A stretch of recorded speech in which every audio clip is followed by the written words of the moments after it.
welcome to the last show of the day.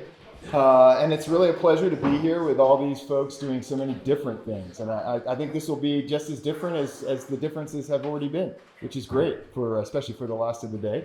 So we have two great panelists. The goal here is that we at least have 20 minutes for questions at the end. So that's our goal. And the session is Pathway 8. And it's relating to Earth in both directions. And I think for most of you, that's kind of like, what does that mean? Hopefully I can explain that. But I want to start with the one direction. Human societies have gotten extremely good at transforming ecology across the planet, right? That's an old thing. We've been doing it for a long time. This concept of a human age, the Anthropocene, is something that's often used to describe that time in which we're kind of transforming everything in so many different ways. So that's kind of us acting on the planet. And if you have questions about this, someone was saying, "Oh, you're the guy who resigned from the Anthropocene Working Group." Yep, I'm that guy. So if you're curious, I can tell you stories about that, battle stories, etc. But I think the fundamental principle here is that social changes in human societies, the way we interact with each other, the way we learn how to interact with the rest of the world, that is changing. That's social change. And that social change process is now entangled with the processes of change across the planet. So we have this entanglement with the planet now in which we change everything. And I think, as some people have already mentioned, this is not going to change. We're going to be in this transformative relationship with the planet as long as we're around. That's not going to stop. The real question is, how are we going to do this? So I call this the first law of the Anthropocene, right? Our societies are going to transform ecology. It's not going to stop. It's got a very deep history, and it's going to continue. So the real question is, how are we going to do this? What are we going to do? And I'll put the "we" in quotes as we get further into this, because obviously there really is no "we." There's a lot of different ways that people are doing this. But the one way, or the kind of the new life way, that is really responsible for a lot of the most transformative things that human societies have ever done to this planet are being produced through these societies that have emerged over the last few centuries that are now increasingly really globalized. Or you could even use the word planetary, although planetary, I think the way we're trying to use it here is not just as in it's of the planet, because global is planetary too, no matter how you do it, whether it's bad or good. We're kind of talking about actually trying to do something planetary for the better. But the reality is, most people on this planet today live in the most interconnected, most interdependent societies, the most capable societies, capable of doing incredible things, like communicating in real time across the planet. And these are superpowers that are unimagined just a few generations ago, right? Most capable societies, most interconnected, interdependent societies that have ever existed on the planet. Most people live in those societies. And some of the things that have been accomplished, we ought to recognize. All of us have the potential, the capability to live longer and healthier lives, better access to education and knowledge, and a decent standard of living. These are things that were just, again, unimaginable. Even 150 years ago, if you had children, half of them were going to die during your life. It's guaranteed. That's how it was. Those things have changed for the better. That's what I call the second law of the Anthropocene. When people aspire to do things together, like improve lives through healthcare, for example, we actually can succeed. That's happened all around the world, even in some of the places that are still the worst off places by these standards. You still have actually major improvements have already happened as a result of people actually coordinating to do things to make a better future for people. But of course, while this has all been going on, right, we've reshaped the whole planet to support more than 8 billion people. And I have great confidence that that will continue with 9 billion and 10 billion people, and which probably will be about as many as there are. But the bottom line is that we're really good at transforming nature to make it work for us, okay? I'm not worried that there's not going to be enough ecosystem services for people.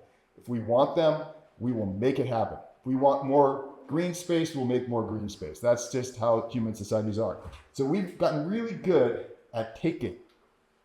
In this family relationship we have with the rest of life, and let's be clear, like there's a lot of ways of understanding kin relations with the rest of life. So many ways, they're very ancient ways, but even the normal scientific way in biology says all of life is in fact genetically related. We are all actually kin with all of life, right? We are part of a big tree of life. There's not like different things that aren't part of the same family. We are all in the same family. So this idea that we are just the takers in the family. Now imagine if that was your relationship with your partner. You just take, you never give back. Right? What are you doing for nature, right? What are you giving back? Like this idea that, you could somehow be in this relationship with your family in which you only take is going to be some kind of good relationship. Obviously, that's not a rewarding relationship. So the thing I've been focusing on is this idea of both directions. Okay, reciprocal is another word, right? What are we giving back to nature? That is the thing that we're not, when I say we, again, I'm really talking about these globalized societies. We've gotten not so good at doing that. So the idea that, people can do good things for nature is nothing new. And in fact, being part of a family in which you serve a role, in which you create the habitats where the species that you interact with, that you sustain you, is part of what you do as a human being. That's your role, right? This place needs burning, and you burn it because that's how those species, the lizards, have their habitat. So this is not a new idea. In fact, recognizing the fact that actually human societies, like we said, we've got this long history of transforming nature. We've sustained, and again, this is another the societies of the past, and even today, you have a lot of indigenous societies. If you want to go find and see the most biodiverse places left on Earth, none of those places are places without people. They're places that have a cultural ecology that's been shaped by those societies, often for centuries to thousands of years. Okay, that's part of what we can do. But as I said, things have changed, right? We live in these societies that are not very good at giving back. But the good news is that our cultures are not fixed, right? We're not living in this kind of way that just never changes. It's changing all the time. That is the norm, actually, for culture, is that it evolves. It's never fixed. Nobody just keeps doing the same thing forever. And this is an example from my experience where in 1990, I lived in Beijing for the first time, and it was a very cold, kind of gray city in the winter. And then in the spring, I go to the park, and it's getting a little greener, and I started to hear the birds singing in the trees, and I thought, that's not so bad here, they've got some nature. And then I turned around, and the only birds in this park were the ones that people had brought from their house in the cages. And that's pretty much what people aspired to back then. There wasn't a whole lot of thinking going on in that society at that time about the rest of life on Earth. It was a more, kind of getting out of poverty was actually probably the number one thing people were thinking about back then. And they did. They absolutely did. Everything has changed. I can tell you that. Going back now, it's a completely different world in China. The culture is completely shifted. Obviously, you have a lot, and I was there many times over that time. There was a lot of serious pollution problems, and there still are in China, but it's actually on the better side now. And what is this person doing wearing a panda suit covered in panda urine, so they smell like a wild panda? That's the kind of ambition, the kind of aspiration that Chinese people have when you talk about nature, is we're going to bring back wild pandas, not domestic pandas. This is what it takes to raise a wild panda, to bring them back. And so the idea that people just do one thing in relation to nature is just not true. And if you look at it at a larger scale, you can see that this is not just, talk about culture. There's actually really big transformative actions across the landscapes of China, for example, that changed when the culture changed. The priorities shifted. The idea that we should have lots of native habitat protected just for the purpose of conserving nature became a thing. And now it's a big thing. And an example from Europe, which should make it, clear how complicated and political all of this will always be. right? The wolves are back. Wolves are in Germany. Incredibly controversial, right? Like if you have to live face to face with the wolves, you probably have a very different opinion than all the urban people who are desperate to have the wolves back, who think wolves are really cool. And then you got the people who have to live with the wolves and not all of them think they're so cool. They produce a lot of challenges, right? So why are they back?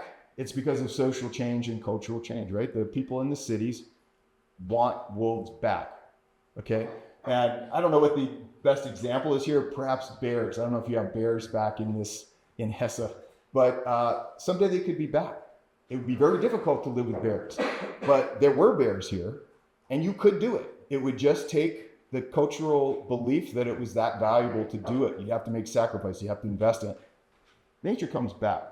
The idea that large scale societies kind of just destroy and never figure anything out, never fix things.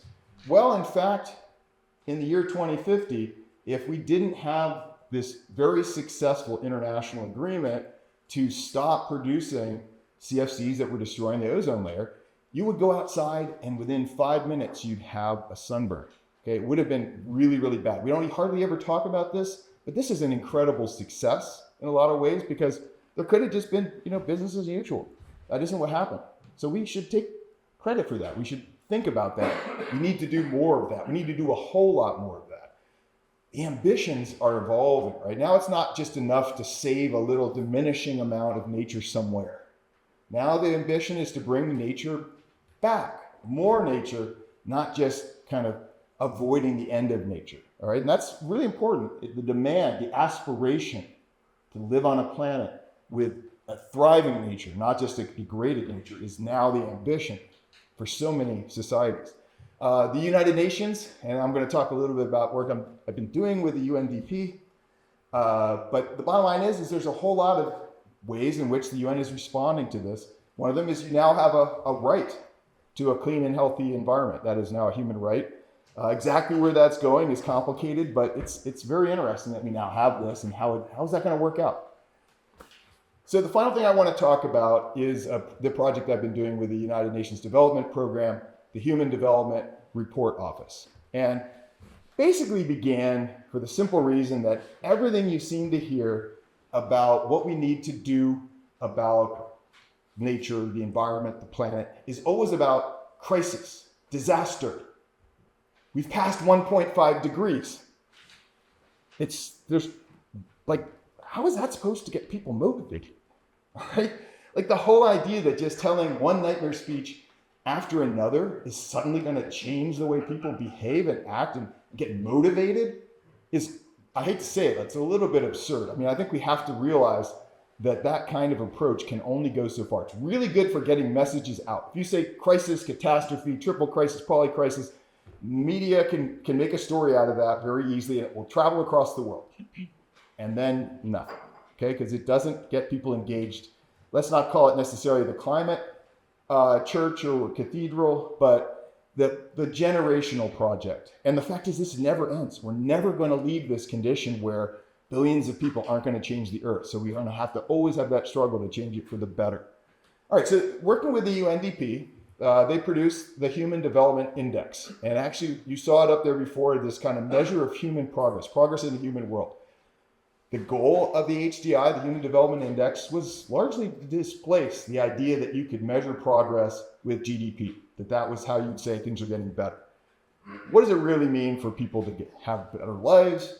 Those three dimensions there are how they measure the quality of lives are improving or getting worse, etc. It's actually kind of interesting that, for example, in the US, it's been going down for the first time for like the last 5 years. It actually seems to be working. It actually is measuring real things.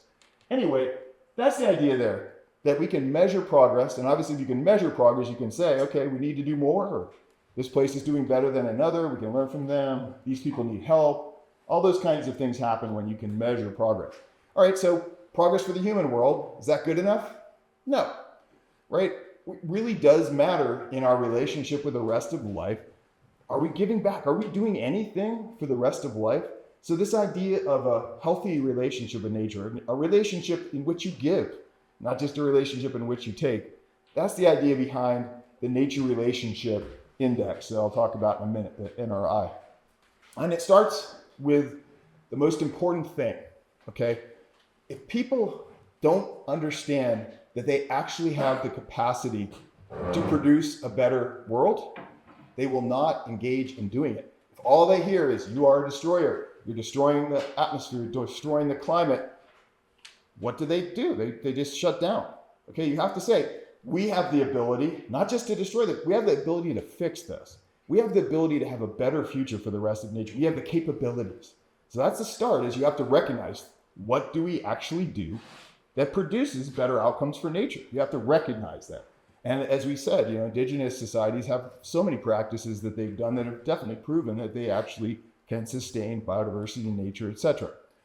So here's the nature relationship index concept. It's got 3 dimensions. It's kind of an imitation of the Human Development Index with this idea that we can assess the 3 most important elements of this healthier relationship with the rest of life as nature is thriving and accessible. So this is about accessible nature.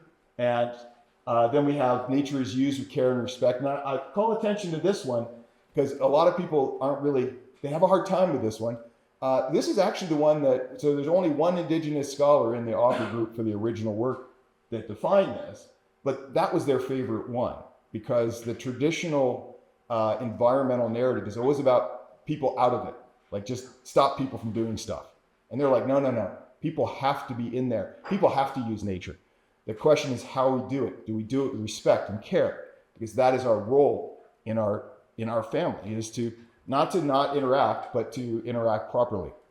And then the final one, nature is safeguarded, is very much like what you're kind of used to, right? The idea of protection of some places and spaces and protecting water and air and that sort of thing.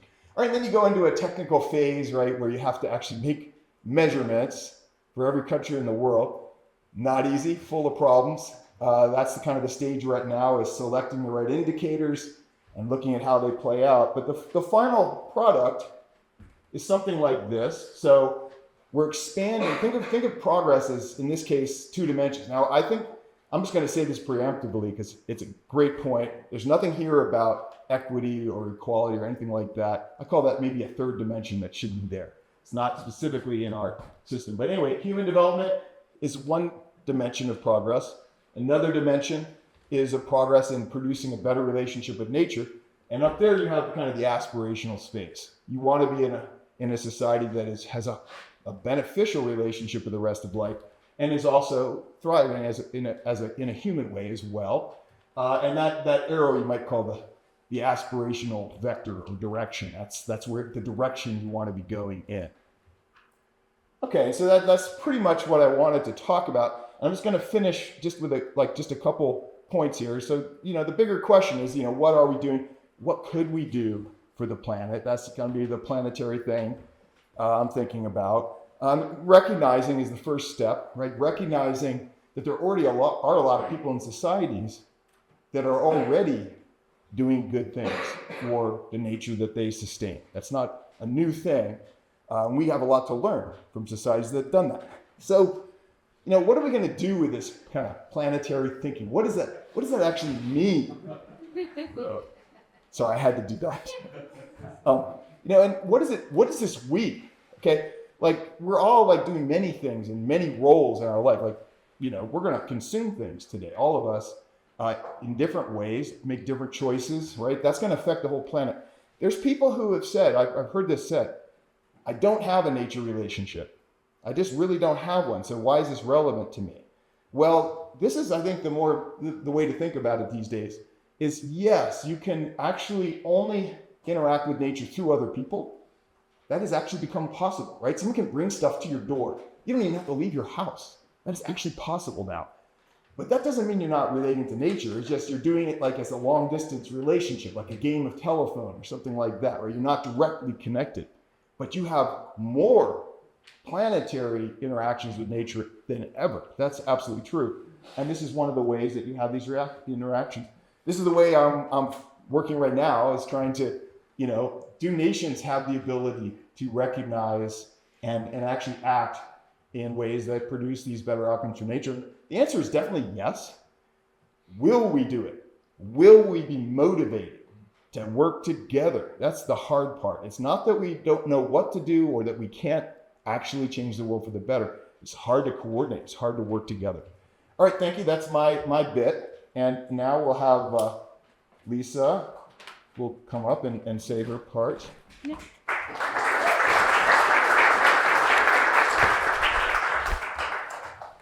Thank you so much, Erle, for presenting your work, and thanks for being here. You all know me. I don't have to introduce myself. I'd like to really briefly present my position on what I think is one of the prerequisites for improving the giving part of the relationship we nurture to Earth. Because Erle also mentioned to me once that one of the core challenges while conceptualizing the NRA consisted in the difficulty of defining what a good relationship to Earth actually entails. And I think that we can approach that question via improving our listening and understanding capabilities when it comes to the Earth and its inhabitants. And in the course of the conference, we've engaged with many different methods for this. Like this morning, we were talking about experiential knowledge and affective methods, relational being and staying with the Earth in order to get closer to what the Earth is saying. And technologies, for example, also offer other ways of more directly trying to translate what other than human beings might be saying. And also what Eva said earlier, there's many animals, for example, whom we might already understand quite well, like pigs or dogs or cats, but there are many, many other beings that live in spaces that we can't really access. They live underwater, they live in the sky, or they communicate in soundscapes that we can't even hear. And therefore, I wanted to present a brief example that you see illustrated here in this picture. It's from a Nature Communications paper published in 2019, a research group led by Timothy Gordon, and it's entitled Bioacoustics at the Great Barrier Reef. And what these researchers showed is that maintaining healthy fish communities can actually counteract reef degradation. But the problem is that degraded reefs smell and sound less attractive to fish, meaning that if a reef is having problems, fish are less prone to settle there, which accelerates their decay.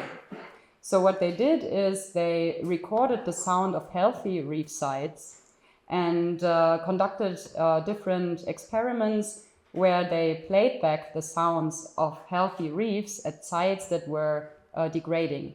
And they actually managed to lure and attract more fish there to resettle. And in the end, they managed to show an overall 50% greater species richness after these 6 weeks. And there was increase of species on all trophic levels. So it was not only a one-sided increase of species density there. And of course, there are ethical issues with that. My human-animal studies heart and mind already scream that I'm not sure whether the fish actually want to be lured there and whether we actually have to right to do that. But I do think, and I'm with Frederick's position here also in the opening talk, that planetary politics might depend actually on trying different routes that might not seem 100% ethically sound on first glance, or that might be unusual, unconventional, but that trying new things might actually benefit, might actually lead us to ways that might then be ethically okay. But I will not lose myself in ethics discussions now because I want to leave time for discussion. But why is this relevant to the question of relating to Earth in both directions is that, of course, you know that climate change is damaging reefs globally. And bioacoustic research is only one of many, many examples that may help us learn how a healthy reef sounds. So we are learning something about, we're learning to read the reef better. Then we're actually acquiring the capacity to play back that sound, to regenerate it at another site, and then give something back to a disturbed ecosystem. And if these ecosystems then, if acoustic enrichment is not working on its own, but if this is paired with other conservation efforts and with careful maintenance, then reef decay might be significantly decreased. And in the end, the fish might get something out of that, whether they want it or not. But there's of course a conflict of interest also if we think about do the animals want us to do politics with them? Maybe not, but perhaps their habitats want, or if we can even say that. Yeah, so therefore, I'd say that these initiatives, even though there are ethical caveats, they might actually offer chances that are worth looking into. And what is important about that question of communication systems in nature is not whether or not these systems are languages or not, but it is about us recognizing that ecological chatter has been around us all along. And I'm borrowing this quotation from Melissa Leach's book, Nature Kind, that has come out recently, where she really makes a strong argument for embracing all the languages that are around us. And whether or not you agree or disagree that these sign systems are languages doesn't really matter, I think. But what matters is that we understand that it's not our language against other functional systems, but that it's different meaning-making systems that we have to learn to understand better. And technologies might be a way towards that. Thank you. And with that, I'll hand over to Bron. Great.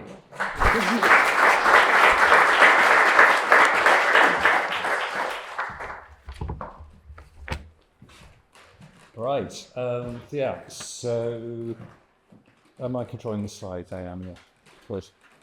So that's me. Yeah. So I'm a retired sociologist. Is what it says on my passport. It might do. And I'm going to just start off by just a quick introduction of me. It's the easiest, shortest way to do it, really, given I've only got like 10 minutes, is in relation to this book, which I wrote with Nigel Clark. So Nigel, also at Lancaster University, is a human geographer, or sometimes he calls himself an inhuman geographer because he's so obsessed with the very remote parts of the Earth, like the magma and so on. So we published this book in 2021, and basically what we're trying to do, to put it very briefly, is to see how human social life is both made possible by, but also shaped by an evolving planet. So to situate, if you like, social life in general as a phenomenon in the Earth, one of these major transitions, apparently, the emergence of intelligent life and language and things that we saw in some of Adam's diagrams, but also that human life is always in relation to the planet as a whole, both sort of spatially and temporally. And we try to do that in a way that doesn't just become a sort of view from above to kind of homogenize human society. That would be absolutely crazy. And we do that mainly through these two key concepts. One is planetary multiplicity. The idea is that planets are never simply just one thing. They have this internal difference to themselves, that they're constantly differentiating from themselves on all spatial and temporal scales. They're far from equilibrium assemblages, if you like. And an earthly multitude I'll talk more about is the way that humans respond to planetary multiplicity, our way of kind of trying to capture that. So this is partly a response to Erle, sort of trying to address some of the issues that Erle's talks about, and Liza in their presentations, but also inevitably referencing back to Adam and Lukasz yesterday, their presentations, and also in some ways a response to Frederick, because I've come up with my own theses. Frederick had a list of theses, planetary theses, and so I'm going to go through 8. So I'm going through first 4 of them, and it's going to be very, very kind of quick. I'm trying to sort of provoke with ideas, but it's going to be very broad brush. I won't have time to explain these ideas in great depth, so wishing you luck. I'm looking at my watch now. And then after each group of 4, I'll try to pull out a corollary, a sort of an implication of these theses if we take them seriously. So first of all, if humans are such a powerful species that they become a geological force, as the Anthropocene thesis proposes, and in some ways it's hard to deny, they do so by joining their power with inhuman planetary forces. You know, it's a mistake to just imagine that we are these sort of clever apes that have these fantastic forebrains, and that's what gives us our power. We do it by joining with different thought parts of the earth. So in Planetary Social Thought, the book, we use one method that we call stratal analysis, where we take any particular social phenomenon or biological phenomenon, behaviour of animals and rivers and non-biological matter, and how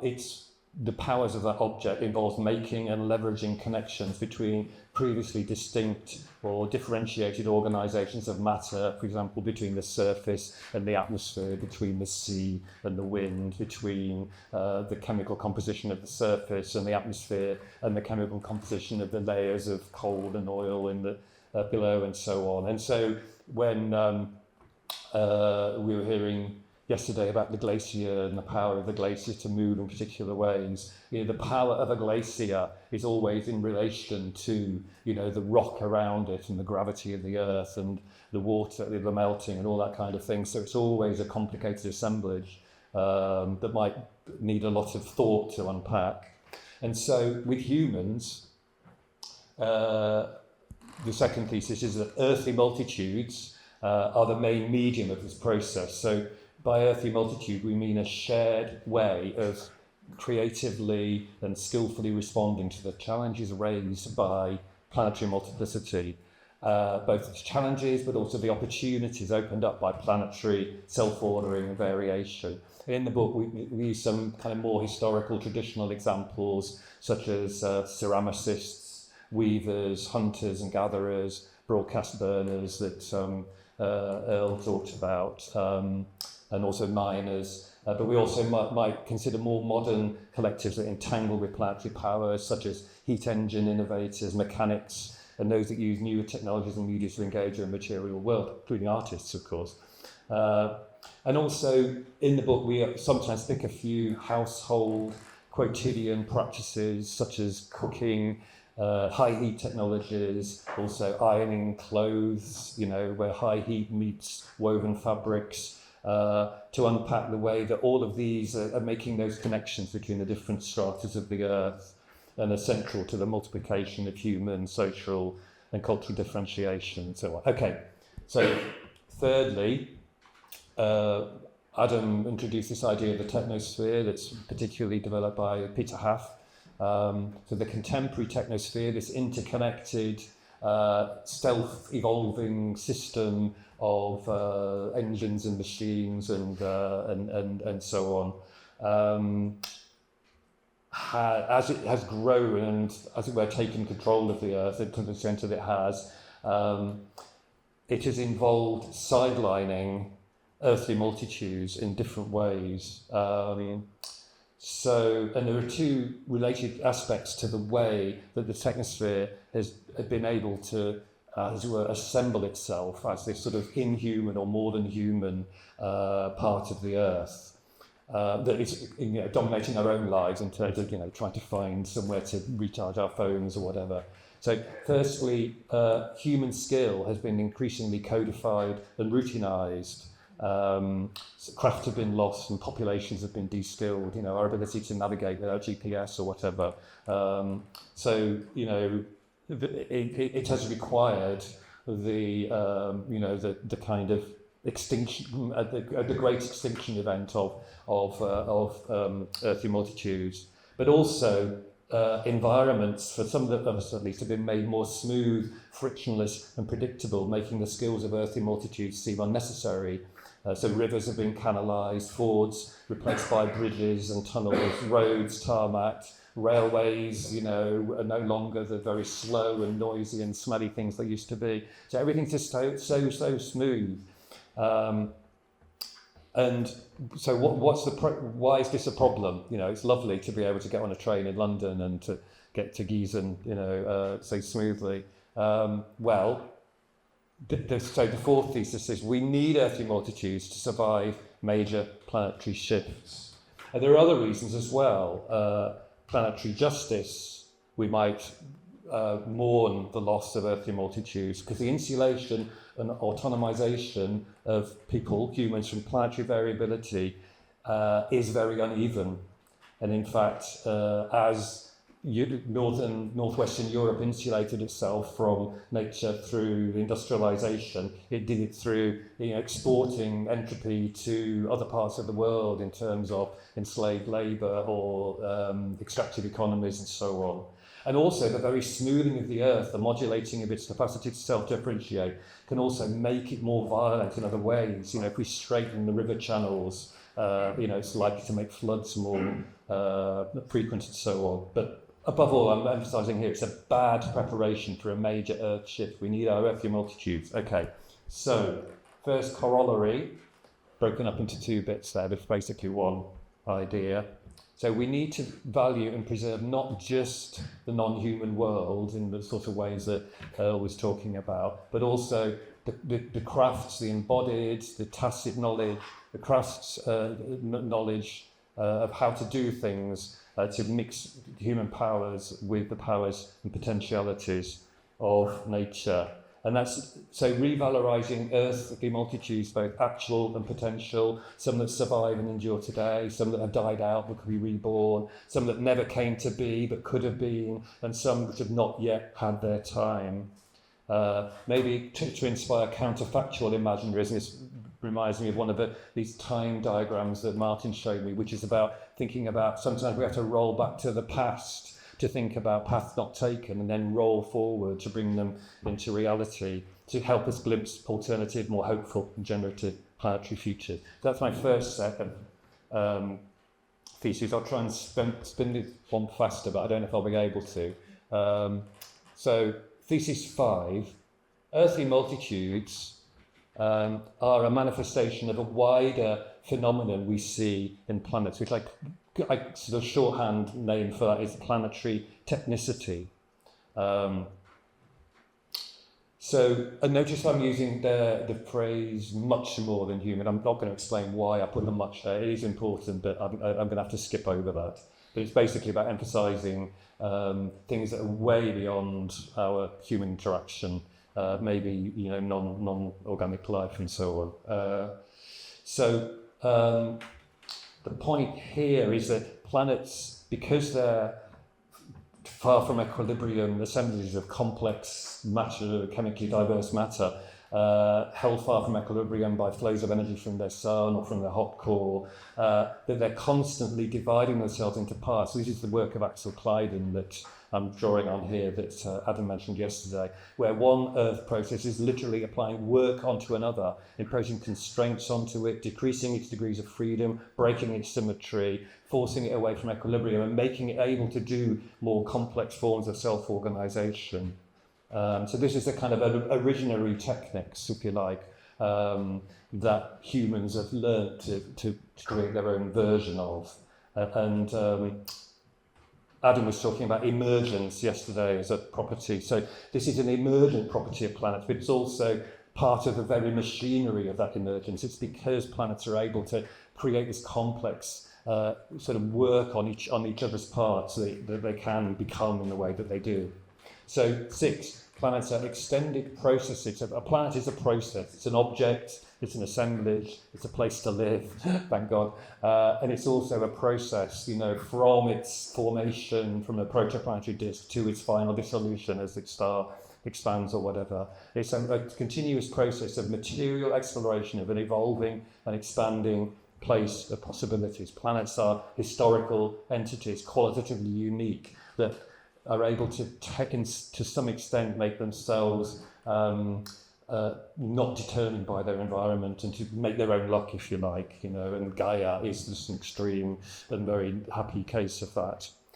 But 7, major transitions, when the planet becomes otherwise in a way that Adam showed with his diagrams of all those pictures of the Earth and you wouldn't recognise they're the same planet, can completely change not just evolvability, what are the units of evolution, is it the single cell, is it the organism, is it the ecosystem or whatever, but also what counts as good for the planet.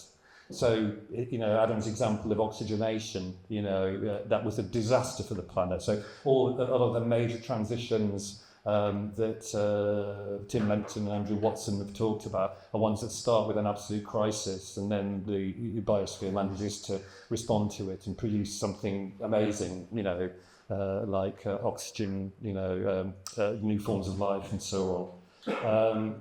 But the point there is that what's good, so the idea of mature biosphere might be great for the biosphere we have now, but it's not necessarily, there might be other things that the planet can do in the future which have very different ideas of what is success and good, because how can we know what the planet might become in the future?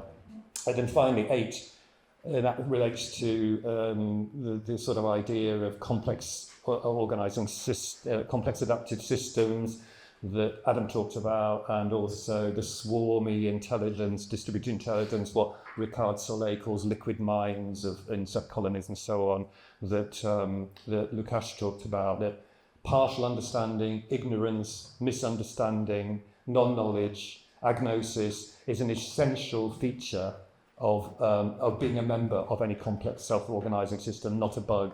That's the only way you can get emergent properties from a system, is if all the entities do not understand, they have full understanding of the system. It's not a system if we know. So we have to be modest. We can try to understand planets, including me, pontificating here, but we are an element within it, and so there's a systemic reasons why we might be being prevented from understanding what we're part of. But the final corollary, 3 parts this time, just to leave you with. So while being modest about our level of understanding of Earth processes, we should try not only to maintain current metastable conditions of the planet for its current members, a mature biosphere, a mature thermosphere and so on, but also to maintain or increase the Earth's genicity. This is another astrobiological term from Michael Wong and others, defined as the capacity of a planet to do radically new things in the future. Thank you.